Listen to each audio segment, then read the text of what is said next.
doa dalam Islam sangat dianjurkan. Bahkan kata Nabi SAW, ad-doa huwal ibadah. Doa itu sebenarnya inti daripada ibadah. Sebagian ulama mengatakan, kalau diitlakkan doa, maka berarti semua aktivitas ibadah masuk di dalamnya. Makanya contoh misal, definisi daripada sholat, secara etimologi adalah doa. Karena memang isinya doa. Pada saat sedang puasa kita disuruh perbanyak doa, bahkan dijanjikan mustajab doa. Kita melakukan aktivitas apa saja, keluar rumah, masuk rumah, mau makan, habis makan, mau keluar masuk kamar mandi, keluar kamar mandi, mengenakan pakaian, membuka pakaian, apa saja ada doanya. Dan doa dijadikan senjata bagi orang-orang beriman oleh Sang Pencipta Allah. Sebagaimana sabda Nabi SAW, ad-doa silahul mu'min. Doa adalah senjatanya orang-orang beriman. Hadis ini masih diperselisihkan para ulama, tetapi memang dijadikan sebagai gambaran oleh para ulama yang lainnya tentang masalah bab doa, karena dia hanya dukungan, dia bukan menjadi sebuah intisari daripada bahasan itu. Artinya orang mukmin bisa berdoa kepada Allah sehingga menjadi senjata bagi dia untuk menolongnya dalam segala masalah yang sedang dihadapi. Kita dianjurkan teman-teman sekalian agar selalu doa, dan doa adalah munajat atau curhat, menyampaikan hajat kepada Sang Pencipta, dan tidak boleh lepas. Saya sudah sering ulangi dan saya ulangi lagi sekarang. Doa ini jadikan sebagai rutinitas kita. Dan tidak ada aktivitas kecuali diikuti dengan doa. Sampai pada tingkat antum mau masuk ke satu tempat, mall, mau beli baju, minta sama Allah parkiran. Minta sama Allah dimudahkan, maksud saya. Ya Allah mudahin saya dapat parkiran ini. Ya Allah mudahin saya membeli baju itu. Ya Allah mudahin saya masuk ke restoran untuk makan makanan itu. Ya Allah mudahin untuk saya bertemu sama orang ini. Ya Allah mudahin usaha saya ini. Ya Allah mudahin kuliah saya ini. Ya Allah mudahin pernikahan saya ini. Dan seterusnya.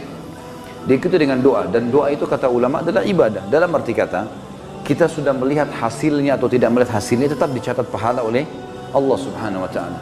Kalau masih ingat sebuah athar yang saya sebutkan, orang-orang yang rutin berdoa di dunia selalu menyampaikan hajat-hajatnya kepada Allah Subhanahu wa ta'ala. Dia lihat hasilnya atau tidak lihat hasilnya. Maka orang-orang seperti ini yang belum melihat hasil dari doanya, seakan-akan bagi dia mungkin belum diijabah, maka dalam sebuah riwayat dikatakan akan datang orang-orang seperti ini hari kiamat diberikan pahala bergunung-gunung. Lalu mereka kaget, pahala dari mana ini? Bertanya pada para malaikat. Lalu para malaikat berkata, ini adalah pahala doa-doa kalian yang belum kalian dapatkan jawabannya di dunia.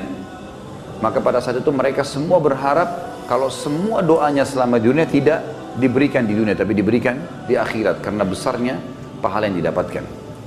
Kita dianjurkan untuk membaca doa-doa positif, dan selalu kita berpikir positif juga pada Allah, itu bersangka baik. Tidak ada doa yang dimulai teman-teman sekalian, baik dengan Rabbana, wahai Tuhanku dan penciptaku, atau Allahumma, ya Allah, atau apalah yang kita ucapkan, kecuali pasti sudah ada garis finishnya. Kalau kita sudah mulai start, kita sudah tahu pasti ada finishnya. Tinggal semua jawaban yang Allah kasih kepada kita, semua jawaban yang Allah kasih dari permintaan doa kita, itu mengikuti proses sistem atau sunnatullah yang telah Allah berikan kepada kita. Maksudnya ada prosesnya. Jadi kalau kita berdoa, berarti sudah ada garis finish. Tinggal mungkin seminggu, mungkin sebulan, mungkin setahun. Mungkin ada orang berdoa bertahun-tahun, baru Allah SWT berikan kepada dia. Karena bobot dari permintaannya besar.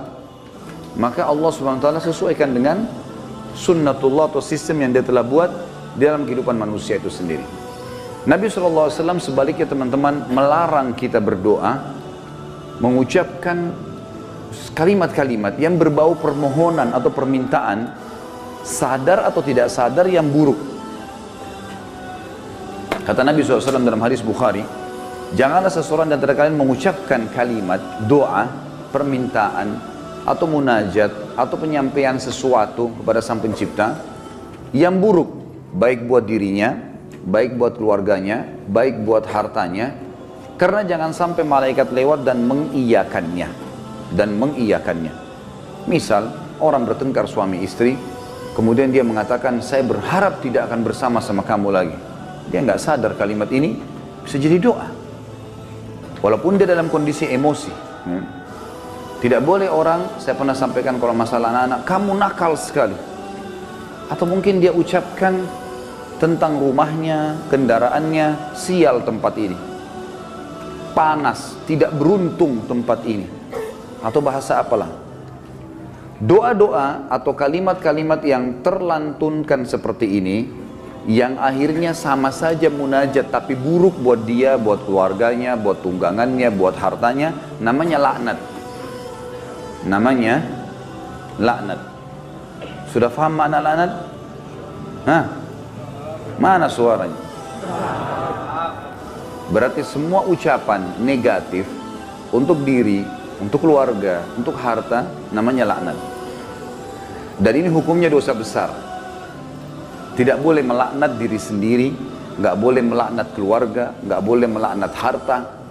Dan laknat saya bilang tadi, masuk di dalamnya semua perkataan yang akhirnya berisi munajat, harapan, permintaan, tapi negatif.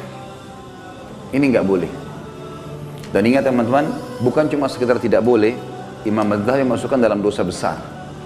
Kita nggak boleh melaknat diri sendiri, nggak boleh melaknat juga orang lain, nggak boleh melaknat harta, nggak boleh melaknat benda, nggak boleh semuanya. Dan kita akan baca nanti ada hadis, ada seekor unta yang dilaknat oleh pemiliknya, maka Nabi SAW suruh penduduk Madinah Muslimin meninggalkan unta itu. Jangan ada yang sentuh lagi unta itu, karena sudah dilaknat oleh pemiliknya. Hanya karena pada saat pemiliknya nunggangi dia, kaki unta ini kesentuh batu, akhirnya dia hampir jatuh. Mungkin kalau kita naik mobil atau motor sekarang tiba-tiba ada yang ugal-ugalan lalu kita rem tiba-tiba. Kadang-kadang ada orang kalau kurang berzikir teman-teman, tidak biasa lisannya berzikir, yang keluar semua kata kotor nantinya. Tapi kalau orang biasa berzikir, oh subhanallah, Allahu Akbar, dia berzikir lain. Itu positif karena dia sudah terbiasa berzikir maka keluar kalimat itu. Atau tabrakan tiba-tiba, naudzubillah. Tapi kalau dia tidak biasa maka otomatis keluar kalimat-kalimat yang tidak baik. Dan itu bisa jadi doa buat dia atau buat orang lain. Nah kalau buruk berarti namanya laknat, dosa besar. Jelas ya? Ini judulnya. Judul dosa besar 39 adalah melaknat. Saya akan bacakan Imam Az-Zahabi mengangkat dalil-dalilnya teman-teman sekalian. Di antaranya adalah hadis riwayat Bukhari Muslim, hadis yang sangat ringkas, pendek, padat sekali.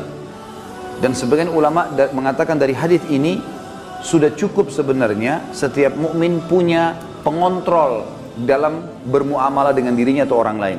Pendek sekali bunyinya, kata Nabi SAW, la'nul mu'mini kaqatlihi. Melaknat seorang mukmin adalah seperti dosa membunuhnya. Seperti dosa membunuhnya. Jadi kalau kita lagi jengkel sama seseorang, selama dia muslim, kalau kita ucapkan kalimat itu maka akan kena. Dalam sebuah hadis yang lain apa? Kalau seandainya ada orang melaknat orang lain, maka laknat itu akan naik ke langit. Kemudian tidak diterima di langit. Lalu Allah memerintahkan laknat itu, doa buruk tadi, kembali ke dunia. Kalau orang yang disebutkan padanya laknat berhak mendapatkannya, memang dia orang pelaku itu, maka akan kembali padanya. Tapi kalau tidak, maka akan kembali pada pengucapnya. Jadi pengucapan doa buruk bisa kembali kepada pengucapnya, kembali kepada kita, naudzubillah. Kecuali keadaannya teman-teman, memang kita dibolehkan melaknatnya secara syar'i, seperti orang melaknat iblis, melaknat atau mengutuk orang-orang kafir yang sengaja memerangi kaum muslimin. Seperti di kancah peperangan, ada orang kemudian menyerang muslimin dan menyakiti muslimin, lalu kita mengatakan semoga Allah membinasakannya. Sama kan laknat itu, tapi di sini babnya terbuka, pintunya terbuka, ya. Karena memang dibolehkan secara syar'i. Kalau orang hanya pelaku maksiat teman-teman, tidak boleh dilaknat. Apalagi kalau dasarnya orang ini orang mukmin yang tidak bermaksiat. Seperti pernah ada seorang yang berzina di zaman Nabi SAW lalu dirajam, dilempar batu. Lalu ada seorang sahabat berteriak mengatakan semoga Allah melaknatmu. Kenapa? Karena dia berzina dan memang nyata kepergok, lagi dihukum. Berarti orang lagi buat maksiat kan? Sama kalau kita orang lagi mabuk misalnya di pinggir jalan, tetap nggak boleh dilaknat teman-teman. Lebih baik kita ucapkan apa? Jangan kita bilang semoga Allah binasakanmu, mudah-mudahan mobilmu tabrakan. Nah, ini nggak boleh kita ucap. Ya Allah berikan hidayah. Karena pengucapan ini laknat tadi. Kalau tidak kembali ke dia dan memang tidak akan kembali ke orang-orang ini, kecuali tadi yang saya bilang orang yang dikhususkan. Iblis, syaitan, ya, orang-orang kafir yang menyakiti muslimin, ada memang pintu-pintunya saja. Kalau tidak, cuma orang yang bermaksiat dari kaum muslimin tidak boleh. Apalagi dasarnya bukan orang bermaksiat. Para ulama, para da'i, para orang-orang soleh dan solehan, diolok-olok, dicaci maki. Ini semua masuk dalam masalah bahasan laknat. Melaknat orang mukmin maka lebih berat atau bahkan sama dengan membunuhnya. Kita tahu membunuh dosa besar. Sebagaimana sudah kita bahas juga di dosa besar kita yang kedua, masalah membunuh adalah dosa besar dan itu sangat berat. Dan membunuh orang mukmin, teman-teman sekalian, itu dalam ayat Al-Quran disebutkan termasuk yang diancam kekal di neraka selain kekafiran, kemunafikan, kemusyrikan, juga dalam membunuh mukmin secara sengaja. Ini ada ancaman kekal di api neraka, gitu kan? Dan ini masih khilaf di antara ulama memang, tapi umumnya mengatakan zahir hadis ayatnya begitu. Wa may yaqtul mu'mina muta'ammidan fajazaohu jahannam khalidina fiha. Siapa yang bunuh orang mukmin, maka dia akan disiksa atau dikekalkan di dalam api neraka, yang itu ada di dosa besar nomor 2. Maka dia akan dimasukkan ke dalam api neraka dan dia akan kekal di dalamnya. Maaf, sebentar saya pastikan lagi.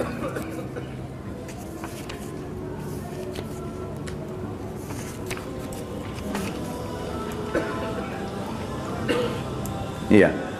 Ayatnya dalam surah An-Nisa ayat 93, A'udzubillahi minasyaitonir rajim, wa may yaqtul mu'mina muta'ammidan fajazaohu jahannamu khalidan fiha wa ghadiballahu 'alaihi wa la'anahu wa 'adda lahu 'adzaban 'azima.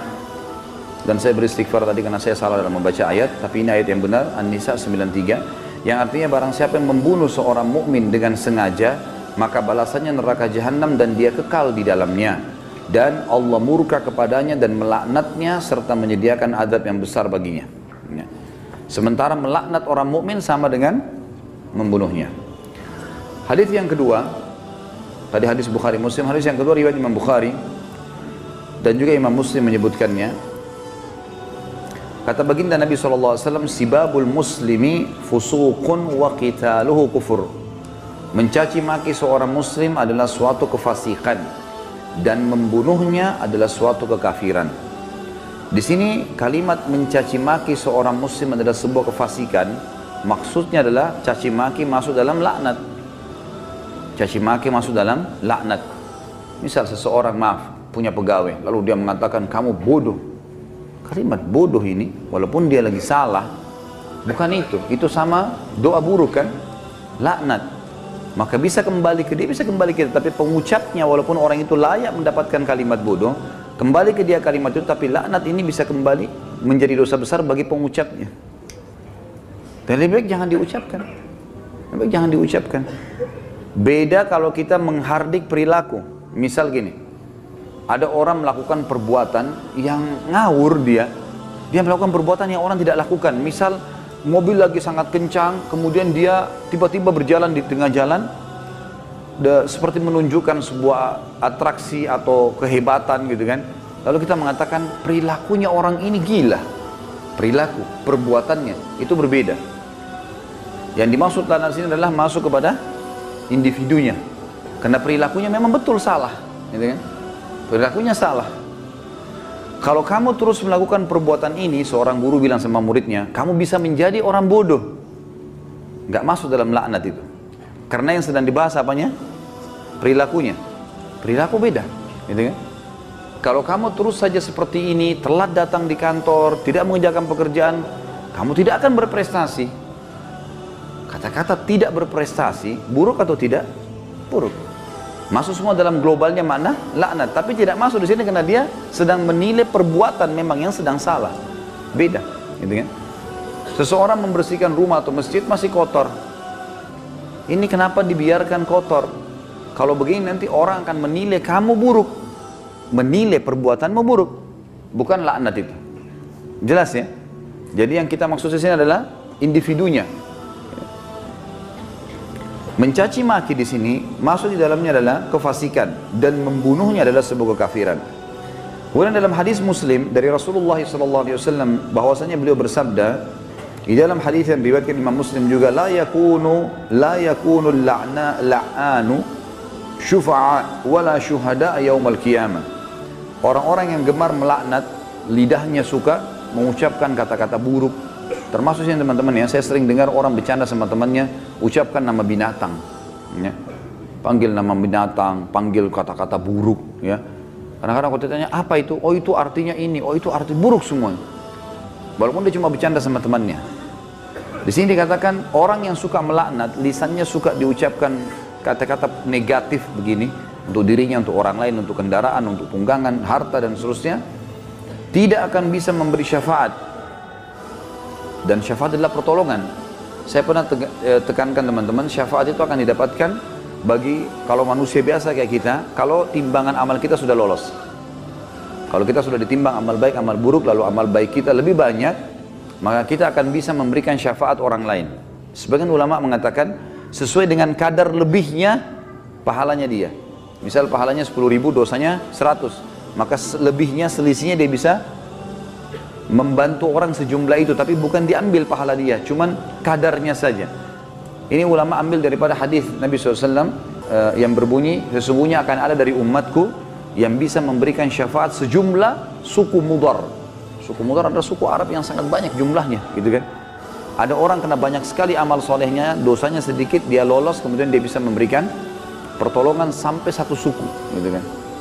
Lalu lanjutan hadis kata Nabi SAW, dan ada juga di antara umatku yang akan saking besarnya dosa yang dia lakukan, yang akan membesar di neraka sampai dia sendiri menjadi salah satu sudut neraka itu. Tapi saksi bahasan kita potongan pertamanya. Orang yang suka melaknat teman-teman tidak boleh memberi syafaat. Sebagian ulama mengatakan syafaat di sini masuk dunia dan akhirat. Artinya kalau ada orang mau merekomendasikan orang lain, tidak layak dia bisa memberikan rekomendasi kalau dia sendiri suka melaknat, suka menghardik, suka mencaci maki, suka menyalahkan, ya, mendoakan yang buruk.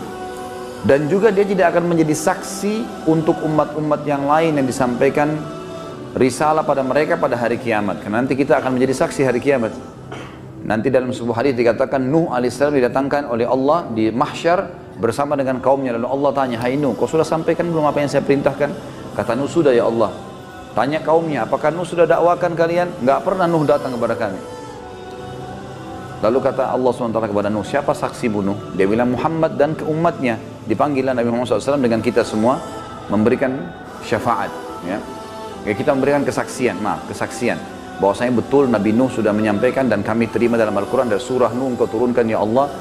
Jumlahnya sekian ayat, lalu ayat-ayat yang ditilawakan sehingga kaum Nuh tidak bisa membantah. Karena apa yang mereka lakukan Allah sudah sampaikan dalam Al-Quran. Nah, orang yang suka melaknat tidak bisa ikut-ikutan memberikan kesaksian. Tentu ini sebuah kebanggaan pada hari kiamat ya.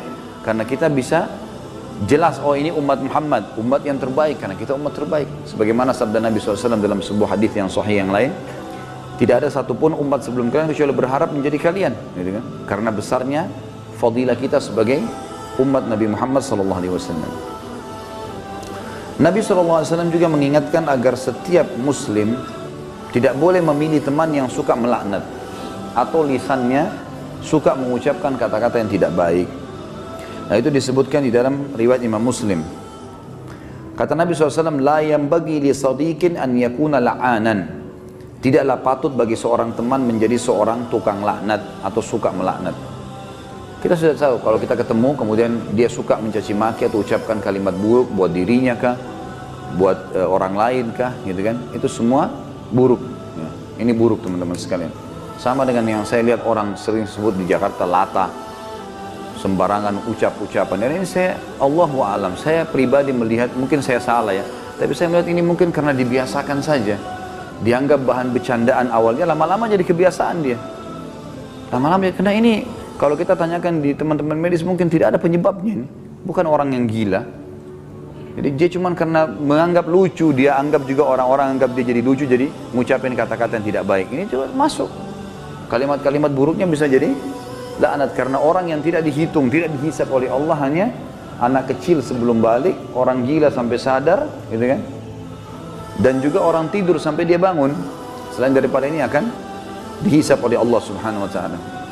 Orang mukmin secara umum yang dihasankan hadisnya oleh Imam Tirmidzi, dilarang juga menjadi orang yang suka melaknat, menyalah-nyalahkan, berkata-kata buruk, menyakiti orang lain. Sebagaimana sabda beliau sallallahu alaihi wasallam, laisal mu'minu bit-ta'an walal la'an walal fahish walal badhi.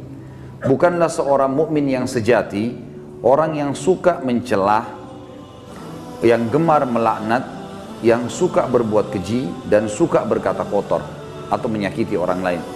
Jadi orang mukmin tidak usah. Bahkan saya sudah pernah ajarkan teman-teman, kalau kita diajak ribut, diajak bertengkar, wa idza khatabahumul jahiluna qalu salama. Kamu begini, kamu begitu. Sudahlah, tinggalkan saja.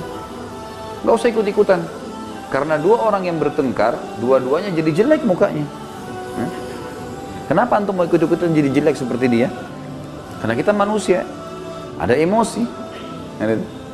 Kalau lagi bertengkar dengan orang, enggak usah baca WA-nya, enggak usah baca SMS-nya. Enggak usah dilihat. Baca Al-Quran, berzikir kepada Allah, doain supaya dapat hidayah. Belum lihat, mungkin dia marah. Semoga Allah kasih hidayah. Selesai. Insya Allah Allah kasih kebaikan itu. Nanti Allah perbaiki. Daripada ikut-ikutan. Karena dia buruk, kita buruk. Dia melaknat, kita bisa melaknat. Dua-duanya hanya kena keburukan. Dan kata Nabi SAW, kalau dua orang sedang bertengkar, maka laknat Allah turun kepada yang memulainya. Siapa yang memulai pertengkaran, dia yang dilaknat sama Allah. Jadi kalau laknat dari Allah melalui malaikat adalah diangkat berkah hidupnya. Kalau laknat kita, manusia kita mengucapkan, berarti kita berharap keburukan buat diri kita atau orang lain. Kalau dari malaikat, dari Allah itu diangkat berkah hidupnya. Kalau dua orang bertengkar, maka laknat Allah turun kepada orang yang memulainya. Dan yang tidak membalasnya terus didoakan malaikat agar dapat rahmat dan pengampunan sampai dia membalasnya. Kalau dia sudah balas, dua-dua kena laknat. Jadi tinggalkan saja. Ya. Kamu begini, kamu begitu ya, ngomong aja, kita jalan saja. Kayak dia yang ngomong. Tulis SMS sampai 1000, tidak usah baca. Tidak usah baca. Kita baca, wah dia begini, balas lagi, habis umur gitu. Untuk apa? Kita kalau balas SMS, balas WA begitu bertengkar itu sudah bisa satu surah Al-Quran dibaca. Satu huruf 10 pahala. Benar nggak? Amalin ya. Jangan cuma bener-bener tapi. Contoh realita lapangan, banyak orang begitu. Jadi jangan buang-buang waktu, nggak ada gunanya. Orang mukmin itu tidak suka mencela. Memang tidak gemar, dia tidak mau. Usah ribut-ributan. Kita jelaskan pada saat perlu. Kalau ada pun orang, teman-teman, ada dosa besar nanti yang kita bahas, masalah tidak boleh berdebat. Kalau hal-hal yang kita anggap perlu berdebat, menjelaskan argumentasi dan ada manfaat, sampaikan. Gak ada manfaat, gak usah. Kalau diajak dialog, kemudian kita nanti jelaskan juga sama saja, gak ada perubahan, dan kita tahu ini sebenarnya salah, untuk apa kita berdebat? Gak ada gunanya kan? Gak ada gunanya. Pernah salah satu ulama di Madinah didatangi oleh seorang syekh Syiah dari Iran di musim haji, waktu kami masih mahasiswa di sana. Diajak berdialog, kami mau berdialog. Syekhnya angkat Quran, kemudian dia bilang di depan mahasiswa, saya mau berdebat dengan anda, tapi percaya nggak dengan ini? Quran ini, diangkat Quran, percaya nggak? Quran ini Quran ahli sunnah, 30 juz, Qurannya mereka 49. Kata dia, tidak, saya tidak percaya. Kata Syekh, saya tidak mau berdebat. Lalu rujukannya apa nanti? Nggak ada gunanya. Macam-macam mereka ucapkan, oh penakut, oh begini. Ngomong aja, silakan. Ukir kata-katamu sepanjang mungkin, tidak masalah. Tulis silakan sampai capek. Malaikat juga catat kan. Dan kalau laknat itu, doa itu tidak layak untuk orang itu, kembali ke siapa? Ke dirinya sendiri. Kamu bodoh, kamu begini. Dia sedang bilang, ya Allah jadikan saya bodoh, ya Allah jadikan saya begini, jadikan saya sial. Na'udzubillah. Hah? Paham ya? Alhamdulillah. Amalkan.